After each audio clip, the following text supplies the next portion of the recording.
বাংলাদেশের চার স্টলগুলো হচ্ছে দেশের বুদ্ধিজীবী তথা বিজ্ঞানী, রাজনীতিবিদ, অর্থনীতিবিদ, শিল্পী, সাহিত্যিকদের মিলন কেন্দ্র। এখান থেকেই সৃষ্টি হচ্ছে বড় বড় বিজ্ঞানী, যারা নাসার গবেষকদেরকে এখান থেকে তথ্য পাঠাচ্ছেন। এখান থেকে সৃষ্টি হচ্ছে আন্তর্জাতিক বিশ্লেষক, যারা আমেরিকা, রাশিয়া তথা বিশ্বের পরাশক্তিগুলোর রাজনীতি নির্ধারণ করে দিচ্ছেন। এখান থেকে সৃষ্টি হচ্ছে বড় বড় রাজনীতিবিদ, যারা খোদ আমেরিকার প্রেসিডেন্ট ডোনাল্ড ট্রাম্প কিংবা রাশিয়ার প্রেসিডেন্ট ভ্লাদিমির পুতিনকে পরামর্শ দিচ্ছেন এবং সেই অনুযায়ী তারা তাদের রাষ্ট্র পরিচালনা করছেন এবং বিশ্ব রাজনীতিতে তারা তাদের প্রভাব প্রতিপত্তি বিস্তার করছেন। তারপরে এখান থেকে অর্থনীতিবিদ জন্মাচ্ছে, তারা মুহূর্তেই দেশের অর্থনীতিকে আমেরিকার সমান করে তুলছেন কিংবা বিশ্বের সবচেয়ে ধনী রাষ্ট্র বানিয়ে দিচ্ছেন বাংলাদেশকে। তারপরে এখান থেকেই তৈরি হচ্ছেন বড় বড় অভিনেতা অভিনেত্রী, যারা শুধু বাংলাদেশে নয়, সেই হলিউডকেও তারা নিয়ন্ত্রণ করার ক্ষমতা রাখেন। হলিউডেও তারা আহ, নিজের প্রফেশন গড়ে তোলার মতো যোগ্যতা রাখেন। কিন্তু দুর্ভাগ্যক্রমে হচ্ছে আমি নিজে যেহেতু চা পান করি না, তারপরে ধূমপান করি না, তারপরে পান খাওয়ারও নেশা নেই, তাই এই জ্ঞান গর্বের এই জায়গাটিতে প্রবেশ করা খুব একটা হয়ে ওঠেনি আমার। তবে গতকালকে কিছু ছোট ভাই ডাক দিয়েছেন, তাদের পাশ দিয়ে যাচ্ছিলাম, ওরা আড্ডা দিচ্ছিল, চা খাচ্ছিল, সেখানে ডাক দিয়েছে, গেলাম। বলে রাখি, এরা সবাই ২৪-এর গণ অভ্যুত্থানের সময় আমার সাথে রাজপথেই ছিল। বিভিন্ন পরামর্শ দিয়ে বিভিন্নভাবে তাদেরকে সহযোগিতা করেছি, রাজপথে একেবারে শেষ দিন পর্যন্ত একসাথেই থেকেছি। এর মধ্যে কয়েকজন আওয়ামী লীগেরও আছেন, খোদ চার স্টলের যিনি মালিক উনি নিজেও আওয়ামী লীগের সমর্থক।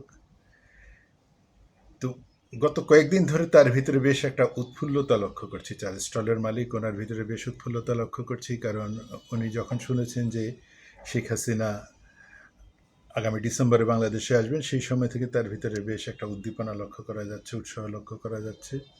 আবার এই যে যারা গণ অভ্যুত্থানের সময় আমার সাথে যুক্ত ছিলেন, একসাথেই গণ অভ্যুত্থানে আমরা অংশগ্রহণ করেছি, তাদের মধ্যেও এই বিষয়টি নিয়ে বেশ একটা আগ্রহ আছে যে আসলে হচ্ছে কি, আওয়ামী লীগ এত দ্রুত ফিরে আসবে, শেখ হাসিনা এত দ্রুত ফিরে আসবে।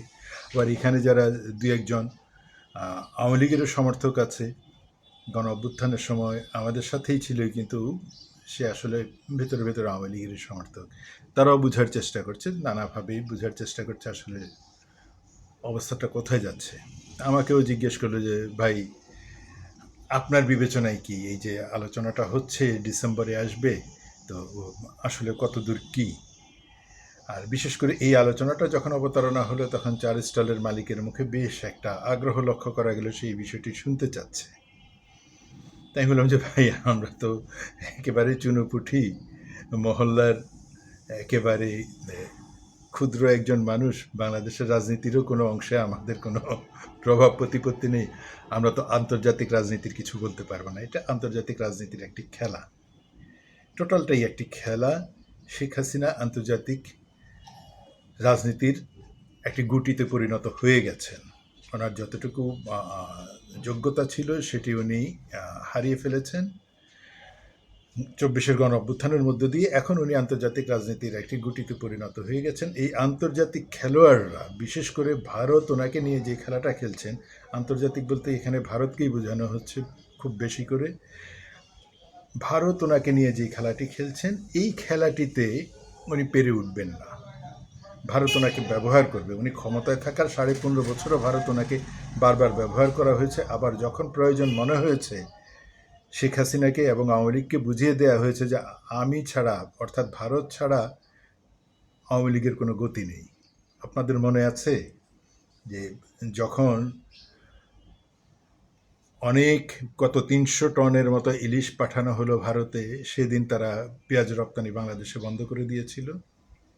সে সময় কিন্তু শেখ হাসিনাই ক্ষমতায়, শেখ হাসিনাই তাদেরকে সম্মান দিয়ে ইলিশ রপ্তানি করেছে। আর সেদিনে বাংলাদেশে পেঁয়াজ রপ্তানি বন্ধ করেছে ভারত, এবং তার ফলশ্রুতিতে বাংলাদেশে পেঁয়াজের দাম কত হয়েছিল, ৩০০ টাকা পর্যন্ত উঠেছিল। কিন্তু এটা এই ভারতেরই অবদান। এই আওয়ামী লীগকে ক্ষমতায় রেখেই তারা ৩০০ টাকা পেঁয়াজের দাম তুলেছিল।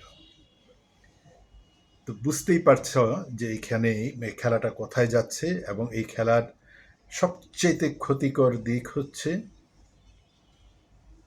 আওয়ামী লীগকে তারা একেবারে পচে গলে নষ্ট করে দিয়েছে। আওয়ামী লীগেরই সবচেয়ে ক্ষতি করেছে এই ভারত, এবং শেখ হাসিনাকেও একেবারে পচিয়ে গলিয়ে নষ্ট করে দিয়েছে এই ভারত।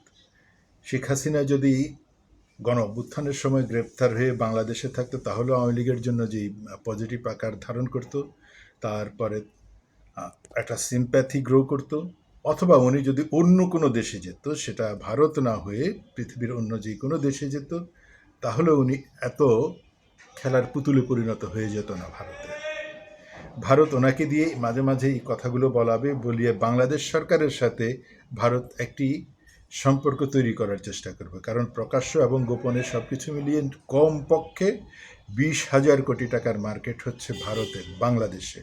বাংলাদেশ 20,000 কোটি টাকা পণ্য বা সেবা আমদানি করে থাকে ভারত থেকে। ভারত বাংলাদেশ থেকে তেমন কিছু নেয় না, আমরা ভারত থেকে আনি। এরকম একটি মার্কেট যখন তাদের হুমকির সম্মুখীন হয়ে গেছে গত 2 বছর ধরে, এখন তারা এইভাবে চাইবে একটু টক ঝাল মিষ্টি দিয়ে, একটু চাপ দিয়ে, একটু সুন্দর কথা বলে একদিকে শেখ হাসিনাকে উস্কে দেবে, তুমি বলো তুমি যাচ্ছ। উনি যদি আসেই, উনি ওনার দেশে আসবে, তাহলে ওনার ডিসেম্বরে আসতে হবে কেন? এই আগস্টেই কেন নয়? আগস্টে গণ অভ্যুত্থান হয়েছে, আগস্টেই উনি আসুন, সেটি কেন নয়? ওনাকে কেন লং টাইম সময় দিতে হচ্ছে? 2 বছর তো অলরেডি চলেই গেল ওনার জীবন থেকে। ওনার বয়স এখন কত? 82 বছর। 82 বছর বয়সে ওনার পেছনে ভারত বা কোনো পরাশক্তি খুব বেশি ইনভেস্ট করবে বলে মনে হয় না। কারণ ওনার এই যে ইমেজ সংকট হয়েছে, ইমেজ তৈরি করতে এখানে যে বিলিয়ন বিলিয়ন ডলার খরচ করতে হবে এবং অনেক বেশি মানুষকে রাস্তায় নামতে হবে, এই ব্যবসায় কেউ ইনভেস্ট করতে চাইবে বলে মনে হয় না। এটা আমার নিজস্ব যুক্তি। তোমরা যারা আওয়ামী লীগ করো তাদের ভিতরে হয়তো একটু খারাপ লাগতে পারে, কিন্তু একটু বিবেচনা করে দেখো, আজ থেকে 5 বছর পরে যখন, বা 4.5 বছর পরে আরেকটি নির্বাচন হবে, তখন ওনার বয়স কত হবে?